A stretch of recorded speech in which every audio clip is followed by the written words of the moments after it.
യാ അഹ്ലൽ കിതാബ്, അല്ലെ വേദക്കാരെ, ലിമ എന്തുകൊണ്ട്, എന്തിനാണ്, തൽബിസൂൻ നിങ്ങൾ കൂട്ടിക്കുഴക്കുന്നത്, നിങ്ങൾ കൂട്ടിക്കുഴക്കുന്നത് എന്തിനാണ്?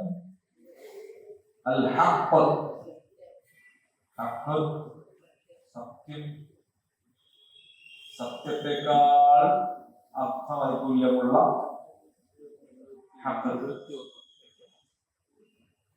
ബിൽ ബാത്തിൽ, ബാത്തിലിന്റെ വിപരീതമാണ് ഹഖ്.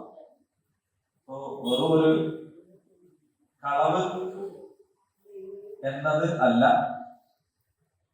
അതിനേക്കാൾ അർത്ഥവ്യാപ്തിയുള്ളതാണ് ബാത്തിൽ. വതക്തുമൂനൽ ഹഖ്, സത്യത്തെ മറച്ചു വെക്കുകയും ചെയ്യും. വഅൻതും തഅലമൂൻ, അറിഞ്ഞുകൊണ്ട്, നിങ്ങൾ അറിഞ്ഞുകൊണ്ടാണ് ഈ പണി ചെയ്യുന്നത് എന്നാണ്.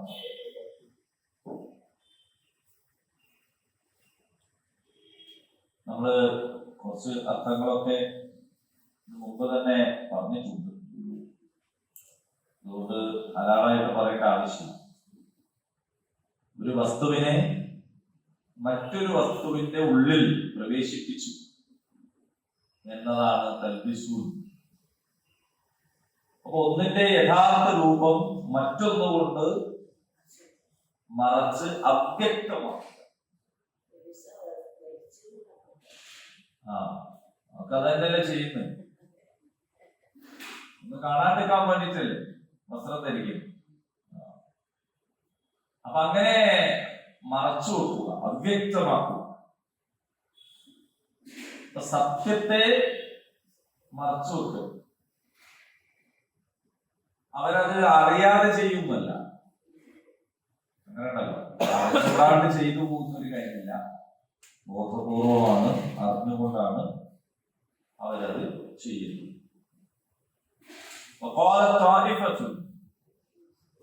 ഒരു വിഭാഗം പറഞ്ഞു, മിൻ അഹ്ലിൽ കിതാബ്, വേദക്കാരിൽ നിന്നുള്ള ഒരു വിഭാഗം. അപ്പൊ എല്ലാരും കേട്ടോ, അതൊക്കെ നമ്മൾ മനസ്സിലാക്കേണ്ടത് ഖുർആൻ ഒരു സമൂഹത്തെ അപ്പാടെ അടച്ചാക്ഷേപിക്കുന്ന ഒരു രീതിയില്ല.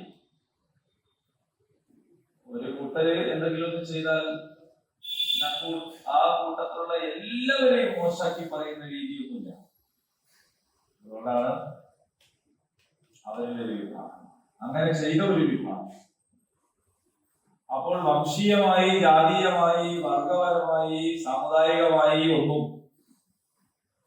ഒരു കൂട്ടരെ അടച്ചാക്ഷേപിക്കുന്ന ശൈലി ഖുർആനിലില്ല, നമുക്കും അങ്ങനെ ഉണ്ടാവാൻ പാടില്ല എന്നർത്ഥം. അപ്പോൾ അഹ്ലുൽ കിതാബിൽപ്പെട്ട ഒരു വിഭാഗം പറഞ്ഞു, ആമീനു, നിങ്ങൾ വിശ്വസിക്കുക, ഇല്ലദീ ഉൻസില, ഇറക്കപ്പെട്ടതിൽ, അല്ലദീന ആമനു, വിശ്വാസികളുടെ മേൽ ഇറക്കപ്പെട്ടതിൽ നിങ്ങൾ വിശ്വസിക്കുക. വജഹൻ നഹാർ, രാവിലെ, വഖ്ഫുറൂ, എന്നിട്ട് നിങ്ങൾ നിഷേധിക്കുക, ആഖിറഹു, ഈ ഹു എന്ന് പറയുന്നത് പകലിലേക്കാണ്. അപ്പോൾ ആ പകലിന്റെ രാവിലെ അല്ലാത്ത മറ്റേ സമയത്ത് പകലിന്റെ ആദ്യം, നേരത്തെ പറഞ്ഞത് വജഹുൻ നഹാറാണ്, പകലിന്റെ ആദ്യം. അതല്ലാത്ത സമയം പകലിന്റെ ആദ്യം. അവർ മടങ്ങുന്നവരായേക്കാം, അവർ മടങ്ങുന്നവരായേക്കാം. അപ്പോൾ വിശ്വാസികളെ വഴിതെറ്റിക്കാൻ പരമാവധി പരിശ്രമിച്ചു നോക്കുകയാണ് അവരൊരു വിഭാഗം ചെയ്യുന്നത്. അങ്ങനെ മുസ്ലിങ്ങളെ വഴിതെറ്റിക്കാൻ അന്ന് ഒരു കൂട്ടർ സ്വീകരിച്ച ഒരു തന്ത്രം ചൂണ്ടിക്കാണിക്കുകയാണ് ഇവിടെ ചെയ്യുന്നത്. അപ്പോൾ അവരെ വിശ്വസിച്ചു, എന്നിട്ട് അത് ഉപേക്ഷിച്ചു. അപ്പൊ അവർക്ക് പറയാം, സത്യമാണെന്ന് കരുതിയിട്ടാണ് ഞങ്ങൾ ഇതിൽ കയറിയത്. അപ്പൊ കയറിയപ്പല്ലേ മനസ്സിലായത് സത്യമല്ല. അപ്പൊ ഏതൊരാളും വിചാരിക്കുമ്പോ ശരി തന്നെയാണല്ലോ, അവർക്കല്ലേ ഇപ്പൊ ഇതിന്റെ ഉള്ളുകള്ളി മനസ്സിലാവുള്ളൂ. എന്ന് മനസ്സിലാക്കും. പ്രത്യേകിച്ച് ഇവര് വേദക്കാരാണ്. അപ്പോൾ വേദങ്ങളിൽ വരാനിരിക്കുന്ന ഒരു നബിയെ കുറിച്ച് പറഞ്ഞിട്ടുണ്ട്. അപ്പൊ അവർക്ക് പറയാം, ഞങ്ങൾ ആ നബിയെന്ന് വിചാരിച്ചിട്ടാണ് പോയത്. മനസ്സിലായോ? ഇവിടെ പോയപ്പല്ലേ മനസ്സിലായത് ഇതൊന്നുമല്ല. അപ്പൊ പുറമേ നിന്ന് പറയുന്നതിനേക്കാൾ ഒരു ആധികാരികത തോന്നും അല്ലെ? ഇവിടെ കേറിയിട്ട് ഇപ്പൊ നമ്മളെ സമൂഹത്തിൽ ഒരാൾ കയറി വന്നു, എന്നിട്ട് എന്ത് ചെയ്യാണ്? തിരിച്ചു പോവുക. എന്നിട്ട് അവർ പറയാണ്, ഞാൻ പോയി നോക്കുമ്പല്ലേ കഥ തിരിയും, ഒന്നല്ല. ഇതായിരുന്നു അവർ ഉപയോഗിച്ചിരുന്ന ഒരു തന്ത്രം. ഇത് കൂടുതൽ കൂടുതൽ തെറ്റിദ്ധാരണ ഇസ്ലാമിക സമൂഹത്തെ കുറിച്ച് ഉണ്ടാക്കുന്നതിന് വേണ്ടി അവർ ചെയ്ത ഒരു പണിയാണ്. ഈ പണി ആധുനിക കാലത്തും ഉണ്ടായിട്ടുണ്ട്. ഇത് വേറൊരു രീതിയിലും ചെയ്തിട്ടുണ്ട്. അതെങ്ങനെയെന്ന് ചോദിച്ചാൽ, ഈ സമൂഹത്തിൽ നിലവിലുണ്ടായിരുന്ന ആൾക്കാരെ വിലക്കെടുത്തിട്ടുണ്ട്. അപ്പൊ ഇതിലെ ശാസ്ത്രജ്ഞർ, ഗവേഷകന്മാർ, സാഹിത്യകാരന്മാർ, പണ്ഡിതന്മാർ ഒക്കെ വിലക്കുക. എന്നിട്ട് അവരെ കൊണ്ട് പറയിപ്പിക്കാം എന്ത് അത് മോശമാണ്. അപ്പോൾ പുറമെ നിന്ന് ഒരാൾ പറയുന്നതിനേക്കാൾ ഇത് മോശമാണ് എന്നൊരു തോന്നൽ മറ്റുള്ളവരെ ശ്രദ്ധിക്കുക. ഇതൊക്കെ ആശയപരമായി, ആദർശപരമായി നേരിടാൻ സാധ്യമല്ലാത്ത അവസ്ഥയിൽ ഓരോരുത്തരും ചെയ്തു കൂട്ടുന്ന കാര്യമാണ്. മറ്റൊന്നുള്ളത്, പ്രത്യക്ഷത്തിൽ വിശ്വസിക്കുകയും എന്നിട്ട് മുസ്ലിമായി പ്രവർത്തിക്കുകയും എന്നാൽ ഉള്ളിൽ നിഷേധത്തിന്റെയും ശത്രുതയുടെയും രീതിയിൽ തുടരുകയും ചെയ്യുക എന്നതാണ്.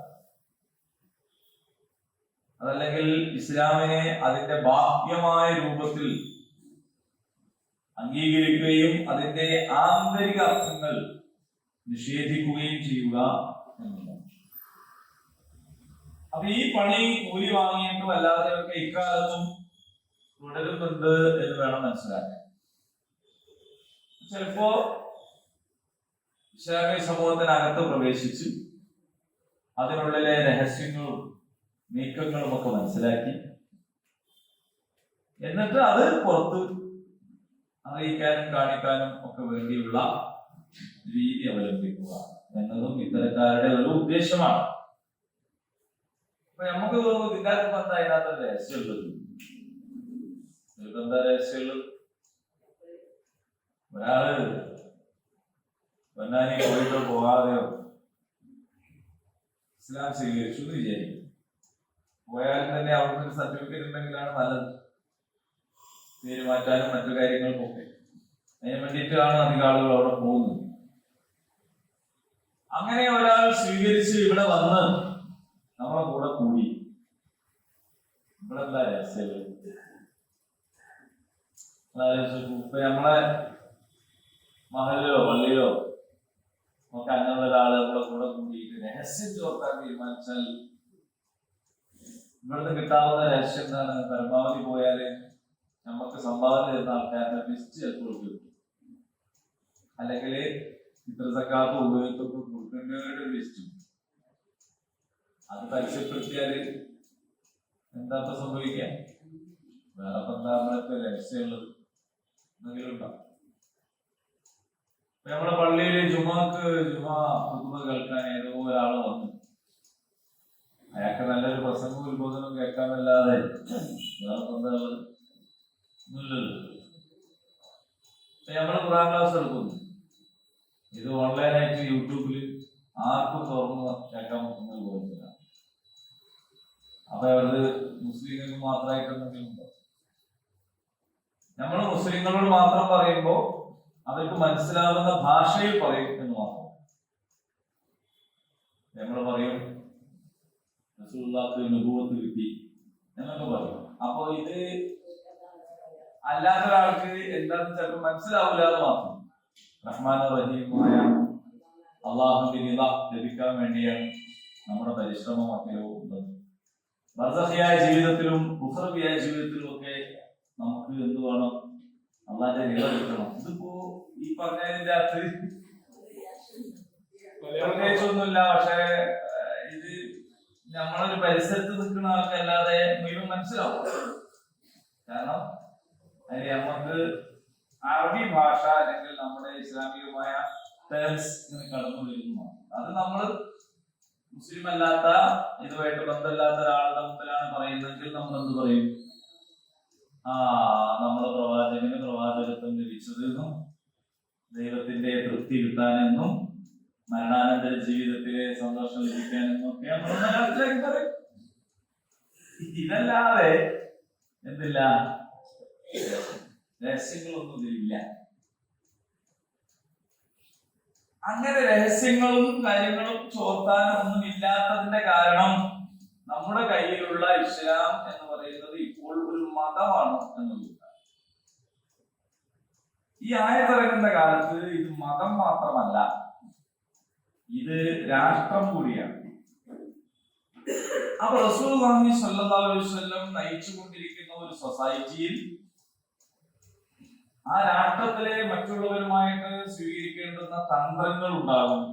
രാഷ്ട്രത്തിന് പുറത്തുള്ള അന്താരാഷ്ട്ര കാര്യങ്ങൾ ഉണ്ടാകും, യുദ്ധകാര്യങ്ങൾ ഉണ്ടാകും, കരാറുകൾ ഉണ്ടാകും. അവിടെ പ്രത്യേകിച്ച് ഇപ്പോ ഹുദൈബിയ സന്ധി, അതില് ഖുറൈശികളുമായിട്ട് കരാർ ഒപ്പുവെക്കുമ്പോൾ റസൂലുള്ളാഹിന്റെ അടുത്ത് ഒരു വലിയ സ്ട്രാറ്റജി വേറെ കിടക്കുന്നുണ്ടായിരുന്നു. അതൊരു പരാജയമോ ഒരു വെറുതെ അങ്ങ് ചെയ്തതൊന്നുമല്ല. മദീനയെ നാനാഭാഗത്തു നിന്ന് ആക്രമിക്കാൻ പരിശ്രമിച്ചുകൊണ്ടിരിക്കുന്ന കൂട്ടരാണ് ചുറ്റിലുള്ളത്. നബിസ്വല്ലല്ലാഹു ചെയ്തെന്താന്ന് വെച്ചാൽ അതിൽ ഏറ്റവും വലിയ ഒരു ശക്തിയെ സന്ധിയിൽ ഏർപ്പെട്ടുകൊണ്ട് അടക്കി നിർത്തുക. എന്നിട്ട് ഇപ്പുറത്തുള്ളവരെ ആയിട്ട് പിന്നെ പോരാടുക. നാനാഭാഗത്തു നിന്നുള്ള ശത്രുക്കളുടെ നീക്കത്തെ പ്രതിരോധിക്കാൻ വേണ്ടി എടുത്ത ഒരു വലിയ തന്ത്രമാണ്. ഇങ്ങനെ ഒരു രാഷ്ട്രം എന്നുള്ള നിലയിൽ പലതരത്തിലുള്ള നീക്കുപോക്കുകളും തന്ത്രങ്ങളും ഒക്കെ ഉണ്ടാകും. അപ്പോൾ അവിടെ ആവശ്യമായ രഹസ്യങ്ങൾ ഉണ്ടാകും. അത് മനുഷ്യവിരുദ്ധമായ കാര്യമല്ല, ഒരു രാഷ്ട്രം എന്ന നിലക്ക് സ്വാഭാവികമായും ഉണ്ടാകുന്നതാണ്. നമ്മുടെ രാജ്യത്തിനും അതുണ്ട്. അതുകൊണ്ടാണല്ലോ ഇതൊക്കെ ചിലപ്പോ ചാരപ്പണി എടുത്തിട്ട് അങ്ങനെ ചാരന്മാരെ പിടികൂടാറുണ്ടല്ലോ. ചാരന്മാരെ പിടികൂടാറുണ്ട്. നമ്മുടെ രഹസ്യങ്ങൾ ചോർത്തിക്കൊടുക്കും, വിദേശ രാജ്യങ്ങൾക്ക് ചോർത്തിക്കൊടുക്കും,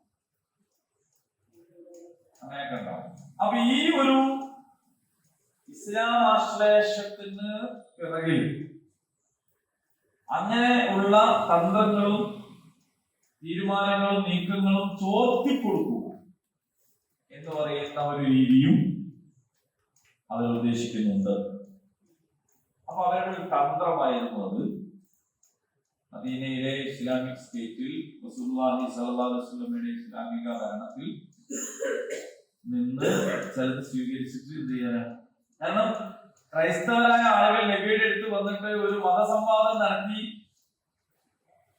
എന്നിട്ട് അങ്ങ് സ്വീകരിക്കാതെ തിരിച്ചുപോയി. പക്ഷെ ആ തിരിച്ചു പോകുന്നതിന് മുമ്പേ ആ മതസംവാദത്തിന്റെ തലത്തിൽ നിന്ന് അവരെ മറ്റൊരു സംഗതിയിലേക്ക് നീങ്ങിയിട്ടാണ് പോയത്. അതെന്താണെന്ന് ചോദിച്ചാൽ ഞങ്ങൾ ജിസിയ തരാമെന്ന് പറഞ്ഞിട്ടാണ് പോയത്.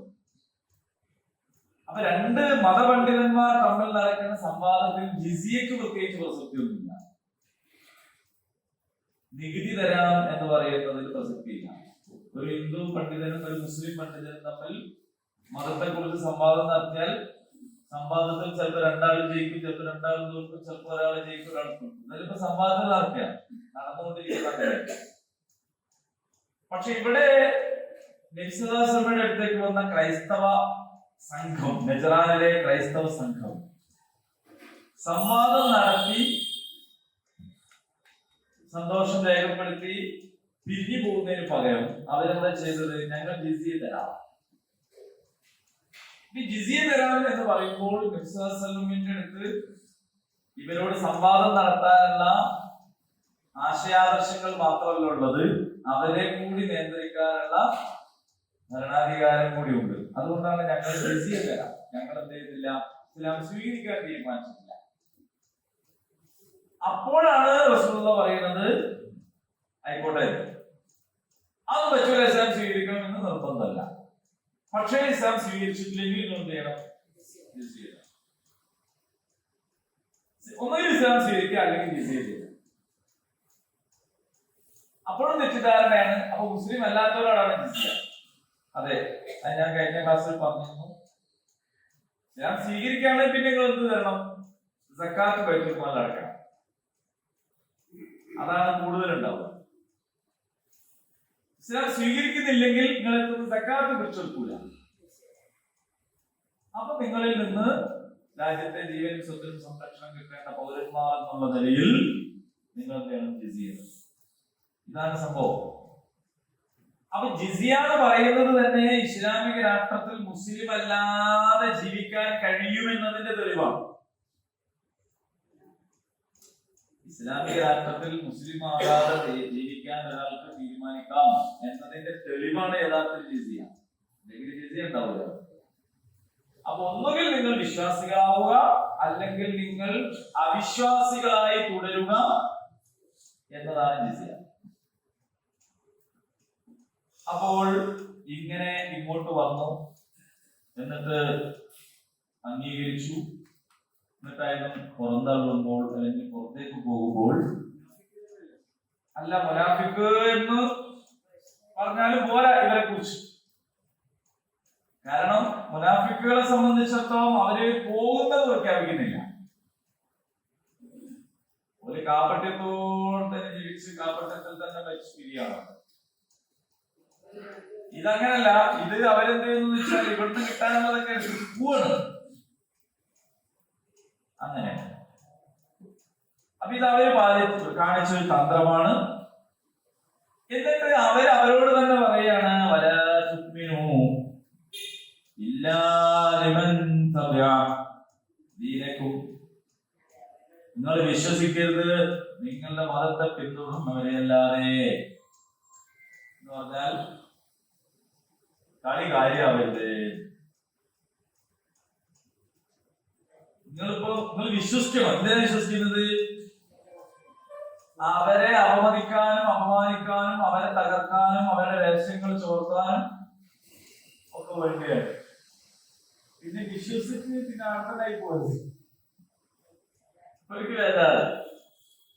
സംഗതി പറ്റിക്കാനാണ് പോയതെങ്കിലും പോയപ്പോ എന്തായി പോയി? കളി കാര്യമായി പോയി. അവിടെ ചെന്ന് നോക്കിയപ്പോ നമ്മൾ പുറത്തൊന്നും കണ്ടതുമായിരുന്നല്ല. ഇത് എന്ന് പറയുന്നത് ഏതൊരു മനുഷ്യൻ സ്വീകരിക്കാവുന്ന വളരെ സിമ്പിളായ ലളിതമായ ഒരു കാര്യമാണ്. ഇതിൽ പഠിച്ചോ മാത്രം ഉടമയും ബാക്കി എല്ലാവരും സമന്മാരുമാണ്. ഇതില് അങ്ങനെ വംശീയതയോ പക്ഷപാതിത്വങ്ങളോ പ്രശ്നങ്ങളോ ഒന്നുമില്ല എന്നൊരാൾക്ക് തോന്നിയാൽ അയാൾ എന്ത് ചെയ്യും? പിന്നെ അയാൾ ശരിക്കും തന്നെ വിശ്വസിച്ചു. അപ്പൊ അവരോട് പറയാണ്, വല തുഅ്മിനൂ ഇല്ലാ ലിമൻ തബിഅ ദീനകും. നിങ്ങള് ദീനിനെ പിന്തുടരുന്നവരെ അല്ലാതെ വിശ്വസിക്കരുത്. നബിയെ താങ്കൾ പറയുക, ഇന്നൽ ഹുദാ, ഈ സന്മാർഗം എന്ന് പറയുന്നുണ്ടല്ലോ, നിശ്ചയമായിട്ടും അത് അള്ളാഹുവിന്റെ പക്കലാണ്, അല്ലെങ്കിൽ അള്ളാഹുവിന്റെ സന്മാർഗം മാത്രമാണ്. അത് നൽകപ്പെടും എന്ന് അഹദുൻ ഒരുവരെ മിഥലമാ ഊറ്റിച്ചു, നിങ്ങൾക്ക് നൽകപ്പെട്ടതുപോലെ.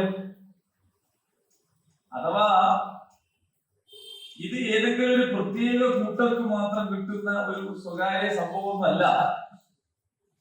വേദവിശ്വാസികൾ വിചാരിക്കുന്നത് സന്മാർഗമൊക്കെ അവരുടെ കുത്തകയാണെന്നാണ്. എന്നാൽ അവർക്ക് നൽകപ്പെട്ടതുപോലെ എന്താവും? ആർക്കും കിട്ടും.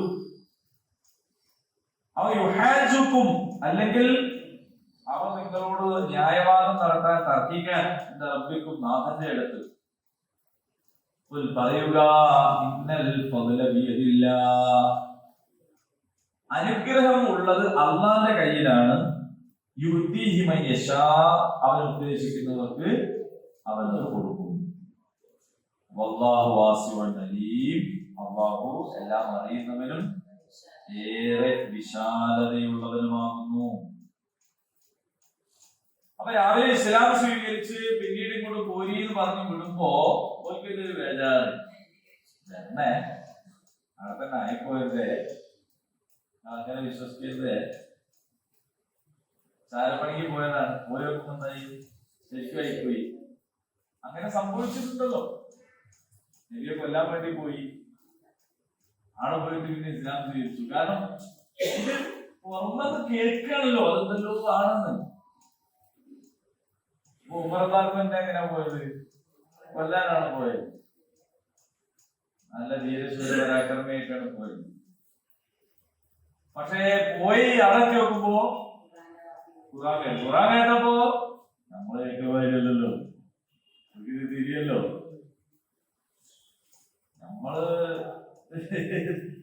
നമുക്കിത് കേട്ടാലും എന്താ, നമ്മളെ ചങ്ങായിനെ വണ്ടി കയറിപ്പോ ഖുറാനായിട്ട് വെച്ചപ്പോ അയാൾ പറഞ്ഞല്ലോ, ഞാൻ മെച്ചെടുത്ത് വെക്കുന്ന പാട്ട് നിർത്തുന്നു. കാരണം എന്താ വെച്ചാല് മുസ്ലിം അല്ലാത്ത ഒരാള് ഇത് കേട്ടപ്പോ അയാൾക്ക് കേട്ടത് കേട്ടപ്പോ പെട്ടെന്ന് മരണങ്ങളൊക്കെ ഓർമ്മയായി. വണ്ടിയിൽ സ്വാഭാവികമായിട്ടും ചിറാക്കി വെച്ച് പോകാൻ ഇയാളെ കേൾപ്പിക്കാൻ വേണ്ടി വെച്ചൊന്നല്ല, അങ്ങനെ പ്ലേ ചെയ്തുകൊണ്ട് വരുമ്പോഴാണ് മറ്റാൾ വണ്ടി കയറി നിർത്തി ഇയാളെ കയറ്റി എത്തി. അപ്പോൾ ഈ പ്ലേ ചെയ്തത് തുടർന്നതാണ്. അപ്പൊ അയാൾ പറഞ്ഞത് ഈ മനുഷ്യർക്ക് വെക്കുന്ന പാട്ട് നോക്കാൻ. നമ്മളെ സംബന്ധിച്ചിടത്തോളം അത് അങ്ങനെയൊക്കെ ആണ്. പക്ഷേ അറബിയായ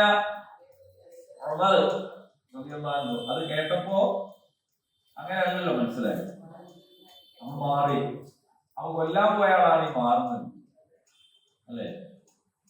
ചാരപ്പണി എടുത്ത് നബിസ്വലമിന്റെ അടുത്ത് മദീനയിൽ പോയിട്ടുണ്ട് നബിയെ അപകടപ്പെടുത്താൻ വേണ്ടി.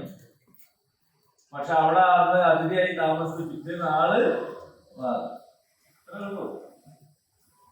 അപ്പൊ അതുകൊണ്ട് അങ്ങോട്ട് പോകുന്നൊന്നും തിരക്കില്ല. പക്ഷെ പോയാലെന്താണ് തിരിച്ചിങ്ങനെ നിങ്ങൾ വരണം, അത് ഉറപ്പിൽ പോകണം. അല്ലാതെ അവിടെ പോയി മാറിപ്പോയത്.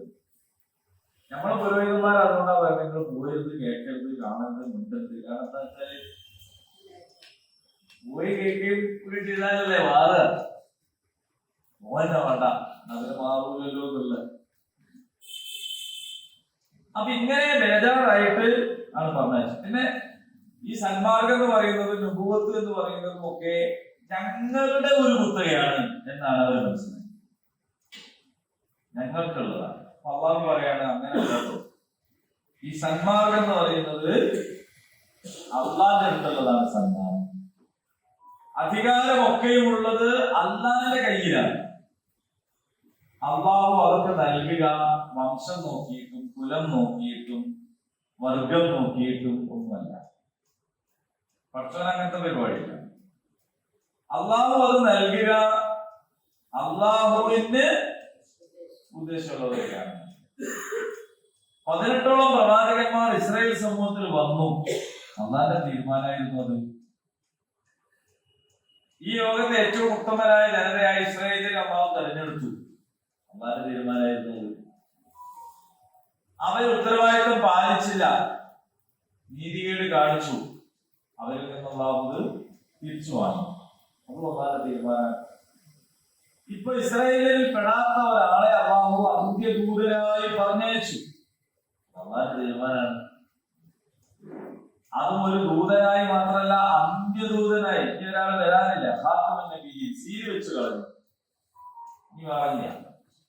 അത് അള്ളാന്റെ തീരുമാനമാണ്. അപ്പോൾ ഇതൊക്കെ അള്ളാഹുവിന്റെ തീരുമാനമാണ്. അള്ളാഹു ആണ് എന്താക്കുന്നത്, അതൊക്കെ നൽകുന്നത്. അള്ളാഹു അത് വംശം നോക്കിയും കുലം നോക്കിയും അല്ല നൽകുക. ഇതൊക്കെ പഠിപ്പിച്ചിട്ടും ഇതൊക്കെ പറഞ്ഞു കൊടുത്തിട്ടും ഇതൊക്കെ മനസ്സിലാക്കി കൊടുത്തിട്ടും നമ്മൾ പിന്നെയും പലപ്പോഴും എന്ത് ചെയ്യുമെന്ന് വെച്ചാല്, ചില ആൾക്കാർക്ക് ഒരു പ്രത്യേകത എന്തെന്ന് വിചാരിച്ചോ, അള്ളാഹു ഇതിനെ ഒന്നുകൂടി അരക്കിട്ടുറപ്പിച്ച് പറഞ്ഞ് ക്ലോസ് ചെയ്യാണ്. അള്ളാഹു ഉദ്ദേശിക്കുന്നവർക്ക് അവന്റെ കാരുണ്യം അവൻ പ്രത്യേകമായി നൽകും.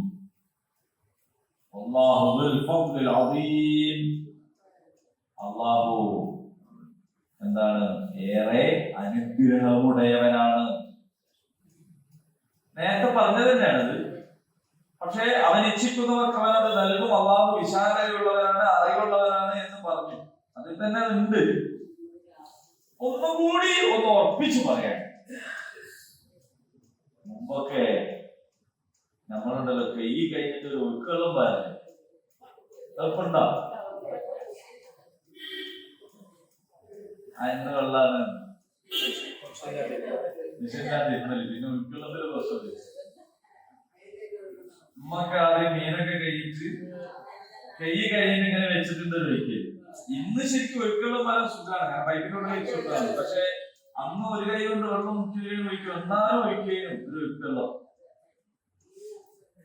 മീൻ ഇറച്ചൊക്കെ കഴിയുമ്പോ പ്രത്യേകിച്ച് ഒരു ഒഴുക്കുള്ള മരം. അതെന്തിനാന്ന് വെച്ചാൽ കഴുകി കഴിഞ്ഞിട്ടൊക്കെ ഉണ്ട്, വൃത്തിയാൽ നിലയൊക്കെ കഴിഞ്ഞിട്ടുണ്ട്, എന്നാലും നല്ല ഒഴുക്കുള്ളൂ. അത് തിരുമ്പിയാലും ഉണ്ടാവും. തിരുമ്പിയൊക്കെ കഴിഞ്ഞിട്ട് അവസാനം പഴയകാല ഓർമ്മയാണ്. പുതിയ ആൾക്കാരെ നോക്കുന്നത് ചിലത് നമ്മള് എല്ലാം കഴിഞ്ഞിട്ട് പിന്നെ ഒന്നും കൂടി ഒന്ന് ഉറപ്പിക്കില്ല അല്ലേ? കെട്ടിയൊക്കെ കഴിഞ്ഞിട്ട് പിന്നെ അവസാനം ഉണ്ട് ചെറിയ ഒന്നും കൂടി ഒന്ന് കുടിക്കാതെ. അതെന്താന്ന് വെച്ചാൽ സമാധാനം. അപ്പോ പടച്ച തമ്പുരാൻ ഇവിടെ പറയേണ്ട കാര്യം പറഞ്ഞു കഴിഞ്ഞു. അള്ളാഹുവിന്റെ അടുത്താണ് അധികാരമുള്ളത്, അവനാണ് ഹിദായത്ത് കൊടുക്കുന്നത്, അവന്റെ ഹിദായത്താണ് യഥാർത്ഥത്തിൽ ഹിദായത്ത് എന്നൊക്കെ പറഞ്ഞു കഴിഞ്ഞിട്ട് പിന്നെ ഒന്നുകൂടി പറയാണ്. അത് കോൺക്രീറ്റ് ആണ്, ഞാൻ മാറ്റൽ. അള്ളാഹു ഉദ്ദേശിക്കുന്നവർക്ക് അള്ളാഹു കാരുണ്യം പ്രത്യേകമായി കൊടുക്കും കേട്ടോ. അള്ളാഹു അതിമഹത്തായ അനുഗ്രഹമുടയവനാണ്. അത് ഇത് അള്ളാഹു ഉദ്ദേശിക്കുന്നവർക്ക് ഇത് കൊടുക്കും എന്ന് പറഞ്ഞിട്ട് നമ്മൾ പിന്നെയും ചില ആൾക്കാർക്ക് ഒരു പ്രത്യേകത അല്ലേ? തങ്ങന്മാരാണെങ്കിൽ ഓല് വരുന്നാലും ഒരു പ്രത്യേകത, ഓല് ഉദ്ഘാടനം ചെയ്താലും ഒരു പ്രത്യേകത. ഇപ്പൊ കഴിഞ്ഞ വർഷം ഒരു പണ്ഡിതൻ പറഞ്ഞു, എനിക്ക് തങ്ങന്മാരായിട്ട് നല്ല ബന്ധമാണെന്ന് കാണിക്കാൻ വേണ്ടി പറഞ്ഞാണ് എന്റെ വീട് കുടിയിരിക്കലിന് തങ്ങൾ തന്ന പൈസ ഇപ്പോഴും എന്റെ പൈസയിലുണ്ട്. ഞാനത് പിന്നെ എന്റെ കയ്യിൽ വെച്ചോടും കൂടിയിട്ട് പിന്നെ എനിക്ക് സാമ്പത്തിക പ്രയാസം ഉണ്ടായിട്ടില്ല. ആ പൈസന്റെ ഒരു കഥ ആലോചിച്ചു. റിസർവ് ബാങ്കിന് ഒരു ഉപകാരമില്ലാത്തൊരു പൈസ, കാരണം ഇത് ഞാൻ കൊടുത്തോട് കൂടിയില്ലാതെ ഉണ്ടാക്കത്തില്ല.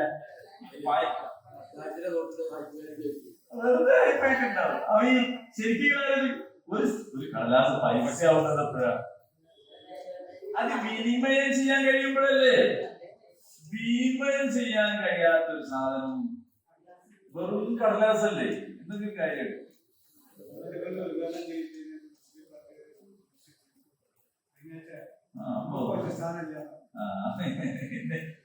എന്റെ ഒരു ചങ്ങായി ഇങ്ങക്ക് കൂടി പരിചയല്ലേ, ഇനി ഞാൻ കൂടാതെ കാണത്തില്ല.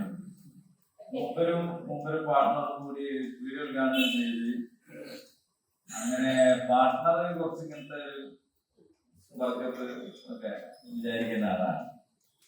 അങ്ങനെ തങ്ങൾ ഉദ്ഘാടനം ചെയ്തിട്ട് വെൽപ്പില് പൈസ വെച്ചിട്ടാണ് തങ്ങൾ കുറച്ച് അയാളിങ്ങനെ ആ പൈസ അല്ലേ നമ്മള് ചങ്ങയാണ്. അത് ഓട്ടോറിക്ഷക്കാരൻ കൊടുത്തല്ലോ എന്തോ സാധനങ്ങൾ പഠിച്ചോനെ വർക്കത്ത് കൊണ്ട് ഓട്ടോ ഡ്രൈവർ പോയി പറഞ്ഞാൽ ഇയാൾക്കത് അറിയാം ഇത് വെച്ച പൈസ എന്തോ സാധനം ഇറക്കാൻ വന്ന പുതിയ കൂടിയാണ്. അപ്പൊ ആ പൈസ ഓട്ടോറിക്ഷ അത് കൊണ്ടുപോയി. ഓട്ടോറിക്ഷ വർക്കത്തിന്റെ ഒപ്പുപോയി. ഇയാളെ എന്താ ഇതൊക്കെ മാനങ്ങളാണ്. അങ്ങനെയാണെങ്കിൽ യഥാർത്ഥത്തില് സാമ്പത്തിക പ്രതിസന്ധി നേരിടുന്ന നമ്മുടെ സർക്കാർ ഖജനാവിനെ പറ്റി കുറച്ച് പൈസ കൊണ്ടേ വെച്ചാൽ നമ്മൾ പ്രതിപക്ഷ നേതാവ് പറയുന്ന പൂച്ച കിടക്കാൻ മാത്രം ശാന്തവും സ്വസ്ഥവുമാണ് ഖജനാവ് എന്നൊക്കെ വിമർശിക്കുന്നു. അപ്പൊ അതിന്റെ ആവശ്യമില്ലല്ലോ, ഒരു പൈസ കൊണ്ടേ വെച്ചാൽ അപ്പം ഇങ്ങനെ പെരുകി പെൻഷൻ ഉണ്ടായി, എല്ലാവർക്കും സമ്പത്ത്, പിന്നെ ഈ ടോളൊന്നും കൊടുക്കേണ്ട ആവശ്യമില്ലല്ലോ. ഭയങ്കര പൈസയാണ് ഈ ടോളൊന്നും കൊടുക്കേണ്ട പൈസ അങ്ങനെയാണ്. അപ്പൊ അതിനൊന്നും ഈ വർക്കത്ത് പറ്റില്ല. ഏതോ സാധുവിന്റെ ഒരു മുക്കാങ്ങള ഉദ്ഘാടനം ചെയ്യുമ്പോൾ ഓന്റെ വരപ്പിൽ തിട്ടാല് എന്ത് മനുഷ്യന്മാർക്ക് ഇത് തിരിയാത്തത്? അള്ളാഹു ബർക്കത്ത് നൽകുന്നത്, അള്ളാഹു അനുഗ്രഹിക്കുന്നത്, അള്ളാഹു ഫദ്ല് ചെയ്യുന്നതൊന്നും ഇങ്ങനെ കുലവും വംശവും ഒന്നും നോക്കിയിട്ടല്ല. അങ്ങനൊന്നുമില്ല എന്നാണ് അള്ളാഹ് പഠിപ്പിക്കുന്നത്. നിങ്ങൾ സമുദായം ഭയങ്കര സംഭവം, മറ്റുള്ളവർ മോശം, അങ്ങനൊന്നുമില്ല. അങ്ങനെ വിചാരിച്ചു പോയതാണ് ജൂതന്മാരുടെയും ക്രൈസ്തവരുടെയും പരാജയത്തിന്റെ കാരണം. ഇസ്രായേൽ സമൂഹം പരാജയപ്പെട്ടത് തന്നെ അങ്ങനെയാണ്. ഒരു മനുഷ്യൻ എന്തെങ്കിലും നല്ല കാര്യം ചെയ്താൽ നല്ലതാണ്, അവൻ ഏത് മതക്കാരനായാലും ജാതിക്കാരനായാലും എന്നും കിട്ടേണ്ട മനസ്സിലാവാത്തത് എന്നാണ്. പരലോകത്ത് കിട്ടുക വേറെ വിഷയമാണ്. കാരണം പരലോകം കിട്ടണമെങ്കിൽ അതിന് ചില ഉപാധികളുണ്ട്. അവരൊക്കെ പരലോകം കിട്ടും. അതിനും ഈ സമുദായത്തിൽ പറഞ്ഞുകൊണ്ട് കാര്യമില്ല.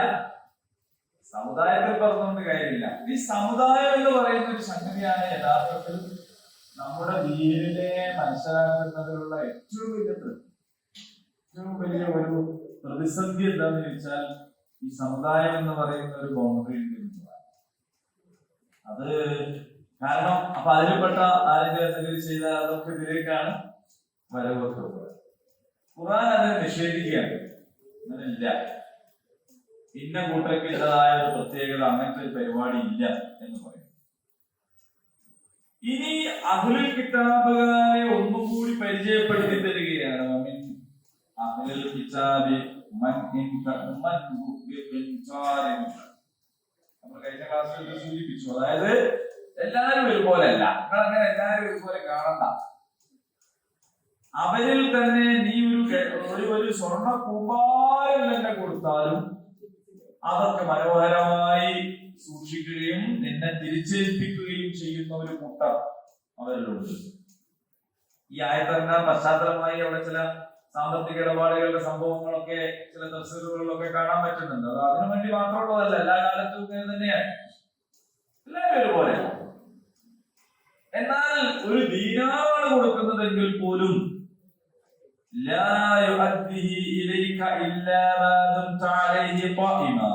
നീ അവന്റെ പിന്നാലെ കൂടി ചോദിച്ചെങ്കിലല്ലാതെ നിനക്ക് തിരിച്ചു തരാത്ത കൂട്ടരും ഉണ്ട്.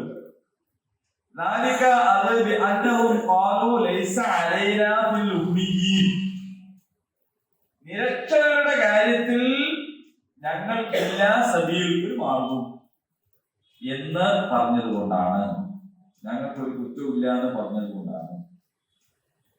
അപ്പൊ അവർ ഉമ്മീനെ എത്ര മോശമായിട്ടാണ് അവര് കാണുന്നത് എന്ന് ആലോചിച്ച് നോക്കൂ. ഉമ്മീൻ എന്ന് പറയുമ്പോൾ വേദം കിട്ടാത്ത ആൾക്കാരെ അവർ കാണുന്നത് വളരെ മോശമായിട്ടാണ്, വളരെ മോശമായിട്ടാണ്. ഇസ്രായേലിനെ സംബന്ധിച്ച് പറയുന്നു, അവര് എന്തൊരു സാധനം വീണിട്ടിയാല് അത് ഇസ്രായേലിയായ ഒരാളുടേതാവാനുള്ളൊരു സാധ്യത ഇല്ലാത്തോടത്തുനിന്നാ കിട്ടിയെങ്കിൽ പിന്നെ ഒരാളോട് കൊണ്ടുപോയി ചോദിക്കുന്നില്ല. അതൊക്കെ എടുക്കുന്ന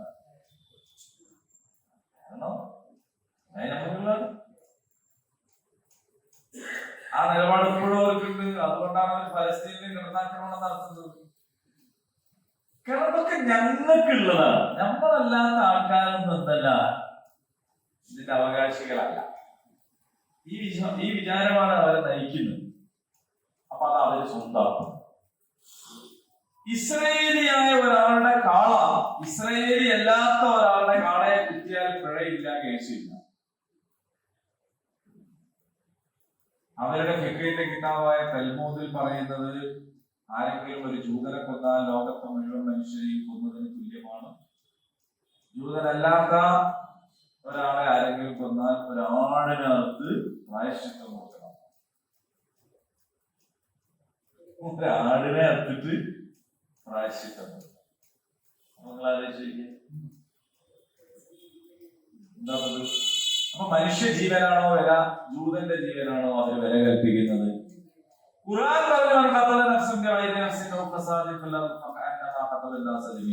ആരെങ്കിലും ഒരു മനുഷ്യനെ കൊന്നാൽ ലോകത്തെല്ലാ മനുഷ്യരെയും കൊന്നതിന് തുല്യമാണ്.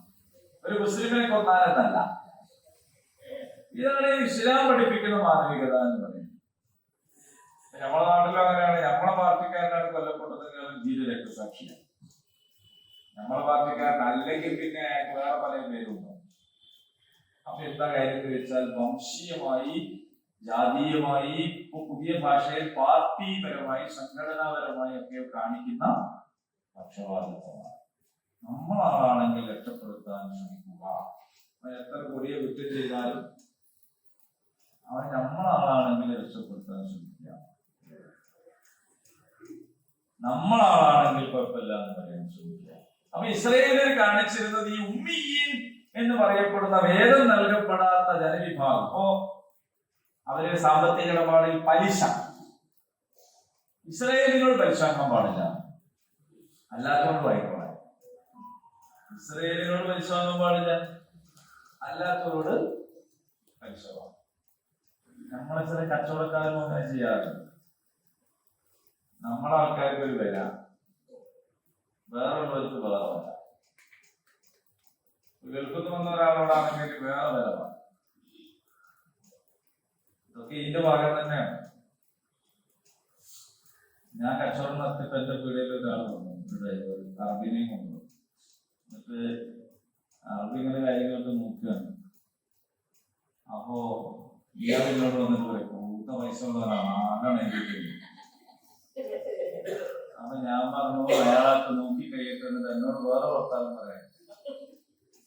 അയാള് സാധനങ്ങളിൽ ഈ കൗതുക വസ്തുക്കളൊക്കെയാണ് ഇങ്ങനെ വാങ്ങിക്കൊണ്ടിരിക്കുന്നത്. ഞാനാണെങ്കിൽ ഇതിന്റെ മുകളിൽ ഒക്കെ വിലയിൽ ചോദിച്ചു. കാരണം ആരൊന്ന് ചോദിച്ചാൽ അപ്പോ ഞാൻ അവരോട് പറഞ്ഞു, നല്ല മനുഷ്യ, എന്നെ വിശ്വസിച്ചിട്ടില്ല എന്റെ വണ്ടി ഇയാൾ കയറി. ഏറ്റവും പാകപ്പെട്ട സ്ഥലത്ത് ഈ വണ്ടി നിർത്തി കൊടുക്കുമെന്നും അവിടുന്ന് ഏറ്റവും നല്ല സാധനം കിട്ടുമെന്നുള്ള വിശ്വാസത്തിലുള്ള മനുഷ്യനൊക്കെ കൂടെ നടക്കുന്നു. ഞങ്ങൾക്ക് ഭാഷ അറിയില്ല, റൊമാനിയ. അയാൾക്ക് ഏറ്റവും എളുപ്പവും ലാഭം ഉണ്ടായി കൊടുക്കാനല്ലേ ഈ സംസ്ഥ. അത് ചെയ്യുന്നില്ലെന്ന് മാത്രമല്ല ഈ പറയുന്നത് പൈസക്കാരൻ ചാമ്പിക്കും. എന്താണ് തന്റെ വരുമാനം, എന്താണ് തന്റെ ശമ്പളം? ഗോപിയായിട്ട് അതൊന്നും ഇല്ലേതാണ്. കാരണം എന്താണ്, പരമാവധി പൈസ കയറ്റി വാങ്ങിയിട്ട് 500 കൊടുത്താൽ എനിക്ക് ലാഭം കിട്ടുന്ന കേസാവോ പറഞ്ഞത്. ഓനാകെ വേണ്ടത് എന്താണ്, ഒരു 5000 അധികം ഇയാളെത്തും വാങ്ങിയിട്ട് 1000 ഓന് കൊടുക്കലാൻ ഓനാകെ ഉദ്ദേശിച്ചിട്ടുള്ളൂ. എന്നാലും 4000 എനിക്ക് ലാഭമാണല്ലോ. ഈ ലാഭം എടുക്കേണ്ട ഇയാൾ വയറുകയാണല്ലോ എന്നായിരുന്നു ഓനെ കുറിച്ച് വിചാരിച്ചിട്ടുണ്ടാവും. പക്ഷെ യഥാർത്ഥത്തിൽ എന്താണ് ചെയ്യുന്നത്? അപ്പൊ ഇതിങ്ങനെ ചെറിയ സംഭവമാണ്. അങ്ങനെ പൊന്തി രാഷ്ട്രീയ അന്താരാഷ്ട്രീയ വിഷയങ്ങളിലേക്ക് വെച്ചാൽ അവിടെയും അത് തിരിച്ചാണ്, ഇവിടെയും അത് തിരിച്ചാണ്. അപ്പൊ ആളെ നോക്കിയിട്ട് എന്ത് ചെയ്യാം, വില നിശ്ചയിക്കുക മാത്രമല്ല അവരോടുള്ള നടപടികൾ മാറ്റം വരുത്തുക, അവരോടുള്ള സമീപനത്തിൽ മാറ്റുക എന്ന് പറയുന്നത് ശരിയല്ല എന്നാണ് പറയുന്നത്. ഈ വേദക്കാരായ ആളുകളിൽ ചിലർ ചെയ്യുന്നത് ഇവരോട് ചെയ്താൽ കുഴപ്പമില്ല എന്നതാണ്. പഴയ കാലത്ത് എനിക്ക് ഓർമ്മയുണ്ട്, ഇപ്പൊ ഒക്കെ മാറിയെന്നാണ് മനസ്സിലാക്കുന്നത്. നമ്മള് ജാതിയിൽ താഴ്ത്തപ്പെട്ടവരെ മൂത്ത ആളാണെങ്കിൽ പേര് വിളിക്കുകയും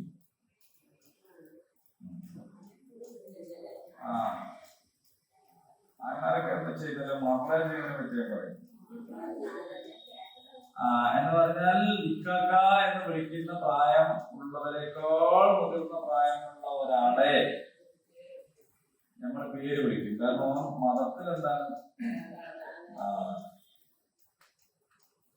ഇത് വംശീയമായിട്ടുള്ള ഒരു കാഴ്ചപ്പാടാണ്.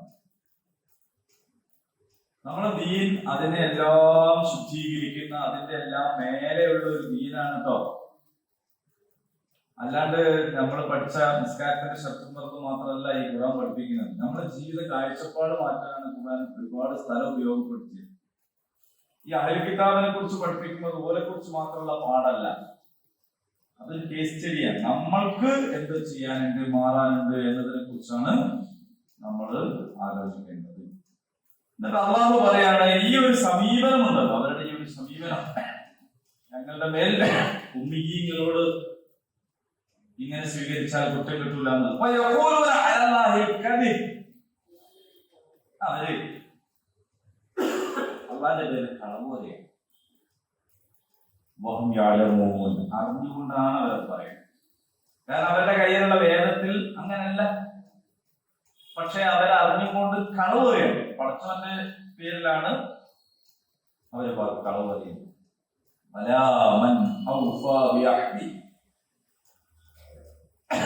അല്ല, ആരെങ്കിലും പൂർത്തിയാക്കിയാൽ തന്റെ പ്രതിജ്ഞ തഖ്വ പുലർത്തുകയും ചെയ്താൽ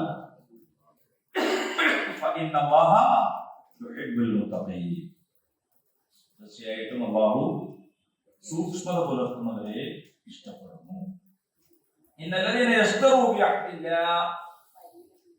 ആരെങ്കിലും വാങ്ങുകയാണെങ്കിൽ പ്രതിജ്ഞ കൊണ്ട് വൈമാനിയും സ്വന്തം ശബ്ദങ്ങൾ കൊണ്ടും സമനൻ ഖലീല കുറഞ്ഞ വില.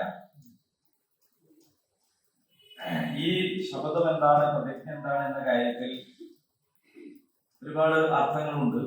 ഒന്ന്, ആലമുൽ അർവാഹിൽ വെച്ച് മുഴുവൻ മനുഷ്യന്മാരും നടത്തിയ ഒരു പ്രതിജ്ഞയെ കുറിച്ച് നമ്മൾ പണ്ടൊക്കെ പറഞ്ഞിരുന്നല്ലോ. ഞാനല്ലേ നിങ്ങളുടെ റബ്ബ് എന്നുള്ള ചോദിച്ചു, നമ്മളെല്ലാവരും ആ നടത്തുന്നൊക്കെ പറയുന്ന ഒരു പ്രതിജ്ഞാടെ കിടക്കുന്നുണ്ട്. പിന്നെ ഓരോ കാലത്തും വന്ന നബിമാർ ദീന് പഠിപ്പിച്ചു കൊടുത്തപ്പോൾ പിൽക്കാലത്ത് വരുന്ന ദീനി പ്രവാചകന്മാരെ ഞങ്ങൾ സ്വീകരിച്ചു കൊള്ളാം എന്ന് പറയുന്ന പ്രതിജ്ഞയുണ്ട്. ഇനി നാവുകൊണ്ടും വാക്കാലും പറഞ്ഞില്ലെങ്കിലും നമ്മൾ എല്ലാവരും ചെയ്യുന്ന ഒരു പ്രതിജ്ഞയുണ്ട്. അതാണ് അഷ്ഹദു അല്ലാ ഇലാഹ ഇല്ലല്ലാഹ് എന്ന് പറയുന്നതിൽ പെട്ടത്. അതായത് അല്ലാഹു അല്ലാതെ ഇലാഹില്ല എന്ന് ഞാൻ സാക്ഷ്യം വഹിക്കുന്നു എന്ന് പറഞ്ഞാൽ പിന്നെന്ത് ചെയ്യണം? അള്ളാഹുവിന്റെ കൽപ്പനകളൊക്കെ ഇതൊരു പ്രതിജ്ഞയാണ്. അപ്പോൾ അള്ളാഹു ആരാണെന്നൊരു ഗുണം പറഞ്ഞാലും അള്ളാഹിന്റെ കൽപ്പന എന്താണെന്ന് നമ്മൾ പറഞ്ഞാലും ഈ അള്ളാഹുവിന്റെ കൽപ്പനകൾ പാലിക്കുകയും ഉത്തരവാദിത്തങ്ങൾ നിർവഹിക്കുകയും ചെയ്യുക എന്നതിനെ അവർ വിൽപ്പന നടത്തുന്നു. എന്തിനു പകരം? സമനൻ ഖലീല, കുറഞ്ഞ വിലക്ക്. പണ്ടൊരു വിദ്വാൻ പറഞ്ഞു, സമനൻ ഖലീല, നിങ്ങൾ ഈ ആയത്തുകളെ കുറഞ്ഞ വിലക്ക് വിൽക്കരുത്, അവിടെ തോനെ പൈസ. ഈ ആയത്തുകൾ പഠിപ്പിച്ചിരുന്നത് നിങ്ങൾ കുറച്ച് ഫീസ് കൊടുത്താൽ പോരാ. സമനം കഴിഞ്ഞിട്ട് കണ്ടമാനം പൈസ തരണം. കാരണം അല്ലാതെ ആയത്തല്ലേ. അത് പറയാൻ കാരണം എന്താണെന്ന് വെച്ചാൽ ഈ സമനം തലി എന്ന് പറയുന്നതിന് അയാൾക്ക് എഴുതിയിട്ടില്ല എന്നുള്ളതാണ്. ഈ സമനം തലി എന്ന് പറഞ്ഞാൽ എന്താണ്? സമനം തലിയില്ല എന്ന് പറഞ്ഞാൽ എന്താണ്? 10 റുപ്യ, 20 റുപ്യ, 100 റുപ്യ, 10 ഇതാണോ? ഞാനിങ്ങനെ ബൈക്ക് ഓടിച്ചു പോവാണ്. ക്ലാസ്സൊക്കെ കഴിഞ്ഞ് ഇങ്ങനെ പോവാണ് ദേശം. പഞ്ചായത്തിന്റെ അടുത്ത് ഇങ്ങനെ പോയി ആ വളവ് എത്തിയപ്പോ ഒരാളിനെ കൈയാക്കി. അപ്പോ ഞാൻ നോക്കുമ്പോ യൂസുഫലിയാണ്. ആര്? നമ്മളെ സാഹിബിന്റെ മുതലാളി യൂസുഫലിയാണ്. ഞാൻ ബൈക്ക് നിർത്തി എന്നോട് സലാം പറഞ്ഞിട്ട് യൂസുഫലി പറയാം, പിന്നെ നമ്മൾ ക്ലാസ് കഴിഞ്ഞ് വരികയല്ലേ, എന്റെ മൊത്തം സ്വത്ത് ഇവിടെ എടുത്തോളിയിരുന്നു. എന്റെ മൊത്തം സ്വത്ത് നിങ്ങൾ എടുത്തോളിയിരുന്നു. ബൈക്കൊക്കെ കയ്യിൽ നിന്ന് പോയി. കാരണം ചെറിയ ഭർത്താവല്ലോ പറയുന്നത്. അങ്ങനെ ഞാനായി പിന്നെ യൂസുഫലി ദേശോളി. കാരണം അത് മൊത്തം തന്നല്ലേ, കോട്ട് വരെ വിളിച്ചു. ഇസ്ലാമിന്റെ കാഴ്ചപ്പാടില് അയാൾ തന്ന മുതലുണ്ടല്ലോ, അത് സമനം ഖലീലാണ്. കുറച്ചേ ഉള്ളൂ. ഞാൻ നമ്മക്ക് പരിചയമുള്ള വലിയ മുതലാളിന്റെ പേര് പറഞ്ഞേ ഉള്ളൂ. അപ്പോ അയാളുടെ മൊത്തം സ്വത്ത് തന്നാലും ഇസ്ലാമിന്റെ കാഴ്ചപ്പാടിൽ അത് എത്ര ഉള്ളൂ? സമനം ഖലീല, കുറഞ്ഞതേ ഉള്ളൂ. ഇനി ആരാധി ലോകത്തെ മുഴുവൻ ഒരാൾമാരുടെയും സ്വത്ത് കൂട്ടിയാലും അത് എത്ര ഉള്ളൂ? സമനം.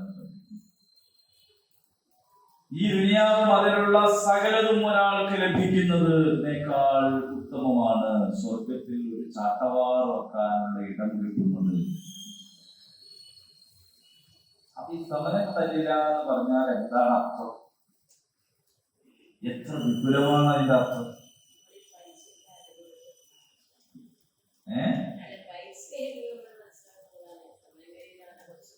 കുറച്ച് വരാന്ന് പറഞ്ഞാൽ അതിനെ 100, 200 എന്നുള്ളതല്ല.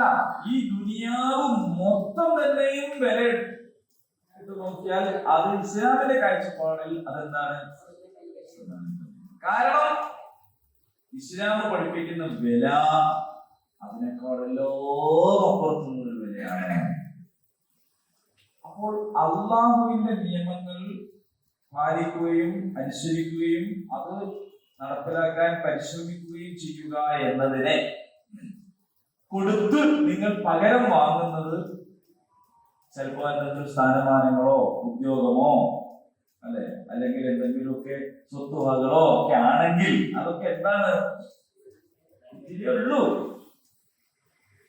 അങ്ങനെ വളരെ കുറച്ച്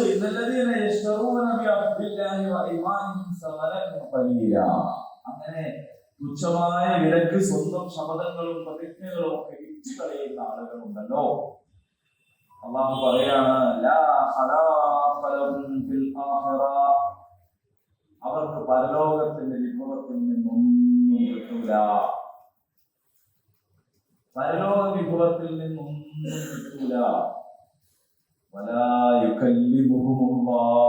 അള്ളാഹു മിണ്ടൂല.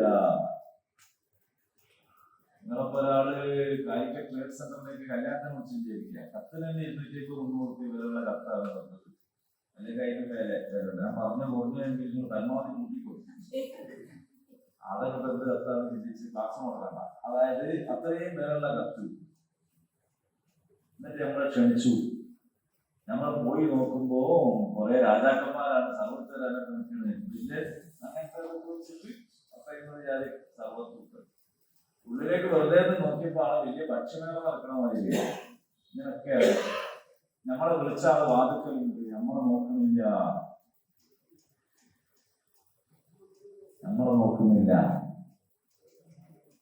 പിന്നെ നമുക്ക് സർവത്ത് വേണോ, നമുക്ക് അവിടെയുള്ള ഫുഡ് വേണോ. ഈ നായി മനുഷ്യനെ തമ്മിലുള്ള വലിയ വ്യത്യാസം എന്താണെന്ന് വെച്ചാൽ നായി ഇതൊന്നും പരിഗണിക്കില്ല.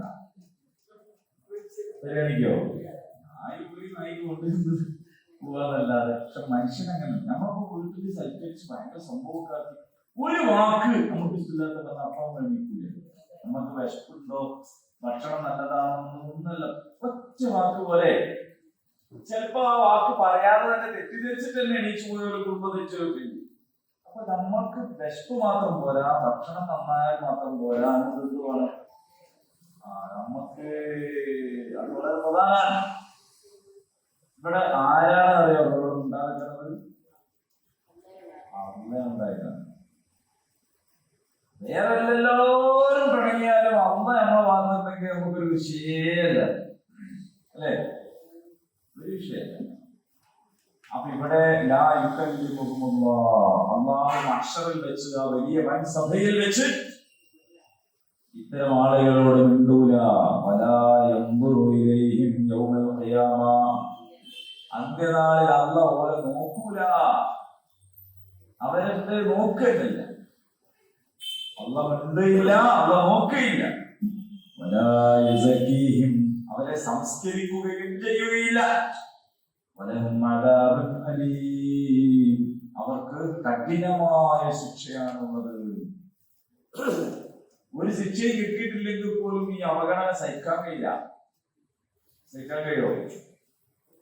ഞാൻ നേരത്തെ പറഞ്ഞതൊക്കെ വലിയ ചെറിയ ചെറിയ ഉദാഹരണങ്ങൾ മാത്രമാണ്. നമ്മൾ പരിഗണിക്കുന്ന ഒരാളുടെ ഒരു നോട്ടം മതി. നമുക്ക് ഒരുപാട് തിന്നാനും ഒന്നും കാണുന്നില്ല, അല്ലെ? ചിലപ്പോ വലിയ സങ്കടത്തിൽ നിൽക്കുമ്പോ നമുക്ക് പൈസ ഇല്ല, അല്ലെങ്കിൽ വസ്ത്രമില്ല, അല്ലെങ്കിൽ വിചാരിച്ചു നടക്കണം. എന്നാലും പരിഗണിക്കണമെന്ന് നമ്മൾ ആഗ്രഹിക്കുന്നത് നമ്മൾ നോക്കിയാൽ നമുക്ക് മതി. എന്ന് പറഞ്ഞാൽ ആ ഒരു മുണ്ടൽ മതി പോരെ. അതല്ല എല്ലാം തരുന്നുണ്ട്. വാപ്പ ചില ആൾക്കാർ വാപ്പാരെ നോക്കും, നോക്കി നോക്കി നല്ലോണം നോക്കും. നല്ലോണം നോക്കുന്ന മരുന്നൊക്കെ നല്ല സൂപ്പർ വാങ്ങി കൊടുക്കും, നല്ല തുണിപ്പായി വാങ്ങി കൊടുക്കും, നല്ല അടിപൊളിയായിരിക്കും. പക്ഷെ വാപ്പാനോട് പറയേണ്ട വർത്താനല്ല പറയാ. ഈ വാപ്പക്ക് അതാണ് വേണ്ടത് ആണോ? വാപ്പ ഇതൊക്കെ കാരണം എന്താണ്? വാപ്പാക്ക് വേണ്ടത് വാപ്പയെന്ന നിലക്കുള്ള ഒരു നോട്ടവും ഒരു മുൻകരുമാണ്. അതുണ്ടെങ്കിൽ ബാക്കിയെല്ലാം വാപ്പ സഹിച്ചോളൂ, അല്ലേ? അപ്പൊ ഈ മിണ്ടുക നോക്കുക എന്ന് പറയുന്നത് മനുഷ്യനെ സംബന്ധിച്ചിടത്തോളം വളരെ പ്രധാനമാണ്. ഇവിടെ റബ്ബുൽ ആലമീൻ മിണ്ടൂല, ആ റബ്ബുൽ ആലമീൻ നോക്കൂല എന്ന് പറഞ്ഞാൽ തന്നെ വലിയ ശിക്ഷയാണ്. അതിന്റെ പുറമെ ഒന്നുകൂടി പറയാണ്, നേരത്തെ പറഞ്ഞ പോലെ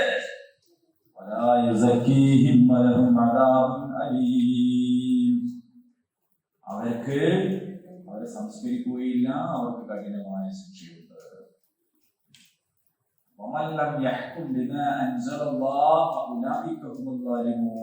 അള്ളാഹു ഇറക്കി തന്നതനുസരിച്ചല്ല നിങ്ങൾ വിധിക്കുന്നതെങ്കിൽ അവര് വാലിബുകളാണ്. അതേ സൂറത്തിൽ തന്നെ പറയുന്നു അവർ ഫാസിഖുകളാണ്. അതേ സൂറത്തിൽ തന്നെ പറയുന്നു അവർ കാഫിറുകളാണ്. അപ്പോൾ അള്ളാഹു നിങ്ങൾക്ക് ജീവിക്കാൻ ആവശ്യമായിട്ട് ഇറക്കി തന്നിട്ടുണ്ട്.